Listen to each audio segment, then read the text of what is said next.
कोल्हापूर दक्षिण मतदारसंघातील महाविकास आघाडीचे उमेदवार आमदार ऋतुराज पाटील यांच्या प्रचारार्थ उचगाव इथं महिला मेळावा आयोजित करण्यात आला होता। या मेळाव्याला महिलांची उपस्थिती लक्षणीय होती। यावेळी बोलताना महिला प्रदेश काँग्रेसच्या सचिव भारती पोवार यांनी भाजपचे खासदार धनंजय महाडिक यांनी लाडकी बहीण योजनेवरून महिला वर्गाचा अपमान केला असल्याचं सांगितलं। हेच महाडिक 5 वर्ष राष्ट्रवादी काँग्रेस पक्षाचे खासदार होते। या काळात त्यांना मिळालेलं मानधन पक्षाकडे जमा करावं आणि मगच महिला भगिनींना सल्ले द्यावेत असं सांगून राज्यघटनेचा अपमान करणाऱ्या खासदार महाडिक यांची खासदारकी रद्द करावी अशी मागणी त्यांनी केली।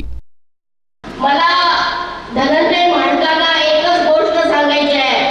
धनंजय महाडिक, तुम्ही काँग्रेस पक्ष आणि राष्ट्रवादी काँग्रेस पक्षाचे खासदार होता 5 वर्ष। त्या काळी तुम्हाला जे मिळालेलं मानधन आहे ते मानधन काँग्रेस पक्षाकडे जमा करा, कारण ते काँग्रेसने दिलेले तुम्हाला खासदारकी होती म्हणून तुम्हाला मिळालेलं होतं। अशा प्रकारे महिलांना धमकावलं, अशा प्रकारे महिलांना बोलणं हे राज्यघटनेचा अपराध आहे असं जर ते म्हणत असतील तर त्या धनंजय महाडिकांची राज्यसभेची खासदारकी काढून घेतली पाहिजे, कारण त्यांनी या घटनेचा अवमान केलेला आहे। आमदार ऋतुराज पाटील यांनी महिला सक्षमीकरणासाठी अनेक उपक्रम राबवलेत। महिलांसाठी स्किल डेव्हलपमेंट प्रशिक्षण राबवून अनेक महिलांना स्वावलंबी बनवलंय। मी दुर्गा या उपक्रमांतर्गत 15,000हून अधिक शालेय विद्यार्थिनींना सुरक्षित बनवण्यासाठी तज्ज्ञ डॉक्टरांमार्फत मार्गदर्शन आणि समुपदेशन केलंय। यापुढील काळात बचत गटातील महिलांची उत्पादनं घर बसल्या विकली जातील अशी मोठी बाजारपेठ निर्माण करण्याचा आमचा मानस असल्याची ग्वाही डी.वाय. पाटील एज्युकेशन सोसायटीच्या सल्लागार पूजा पाटील यांनी यावेळी दिली। आपण अनेक जे संकल्प आणि उपक्रम घेतले दक्षिण मतदारसंघामध्ये, त्यामध्ये एअरपोर्टचं डेव्हलपमेंट असेल, IT डिपार्टमेंटचे डेव्हलपमेंट असतील, उचगावमधील मॉडेल स्कूल असेल। आतापर्यंत या 5 वर्षात उचगावमध्ये आपण 16,90,00,000 काम पूर्णपणे केलेलं आहे। कळंबा तलावाचं डेव्हलपमेंट असेल, राजाराम तलावाचा विकास असेल, ज्येष्ठ नागरिकांना विरुद्ध केंद्र तयार करून देणे, आपल्या युवा पिढींना जे कॉम्पिटिटिव्ह एक्झाम्सची तयारी करत असतात त्यांना अभ्यासिका तयार करून देणे आणि त्याबरोबरच मिशन रोजगारमधून जॉब फेअर घेऊन त्यांना सर्वांना नोकरी उपलब्ध करून देणे हे आपण काम पूर्ण केलेलं आहे।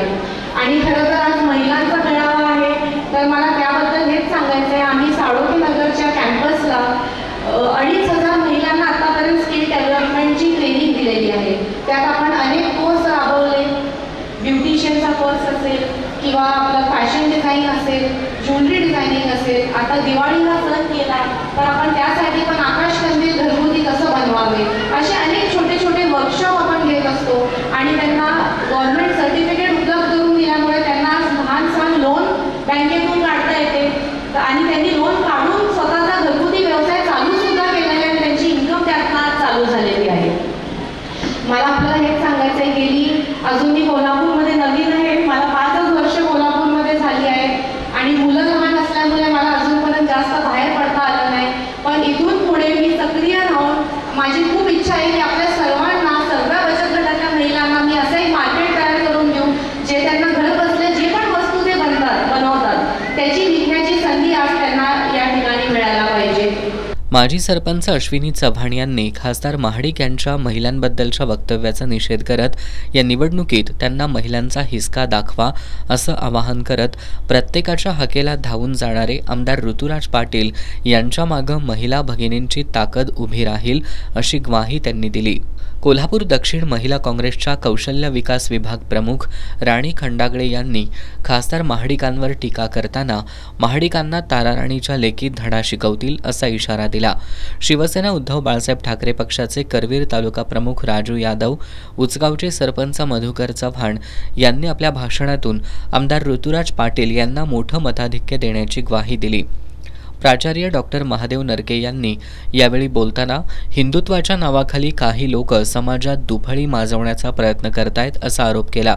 यावेळी करवीर पंचायत समितीच्या माजी सभापती पूनम जाधव, जिल्हा परिषदेच्या माजी सदस्या मंगल वळकुंजे, माजी सरपंच मालुताई काळे, माजी उपसरपंच मनीषा गाताडे, संजीवनी वळकुंजे, सुरेखा चौगुले, ग्रामपंचायत सदस्या सुनीता चव्हाण, सारिका माने, नीता हवळ, शीला मोरे, मयुरा चव्हाण, वैजयंती यादव, त्रिशा पाटील, जयश्री पाटील, उमा कदम, कल्पना चौगुले यांच्यासह महिला मोठ्या संख्येनं उपस्थित होत्या।